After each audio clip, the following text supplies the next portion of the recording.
Well, 1 year after construction of Honolulu's rail project got back on track, the Transit Authority is showing off its future digs. The project's Operations and Control Center is where the rail cars will be controlled, serviced, and fine-tuned.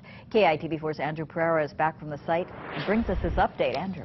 Well, Paula and Kenny, just a year ago, the area next door to Leeward Community College was mostly weeds and dirt. Now it's a bustling construction site. 1,400 tons of structural steel, 5,000 cubic yards of concrete, and 250,000 cubic yards of earth moved on 43 acres. This is what progress looks like a year after the $5.3 billion rail project resumed construction. If not for a legal challenge in state court, the project's Operations and Control Center would be finished next spring.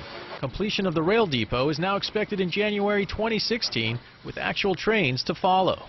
So we're still maintaining the course of having this facility completed and the main portion of this initial portion of the guideway and stations ready so that the first trains, when they come here, can go into test mode in the spring of 2016. However, riding on the first 10 miles of elevated track will have to wait after Hart canceled 3 bids to build the first 9 rail stations. As you know, it's likely now that the interim opening that was going to be in 2017 will be moved to 2018.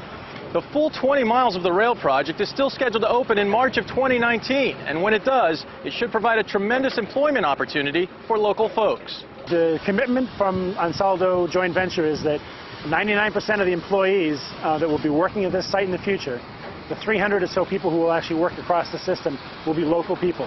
Hart already has a workforce of more than 1,200 when you add up staff and construction workers. But as the rail line looks to jump the H1-H2 merge, there will be pain.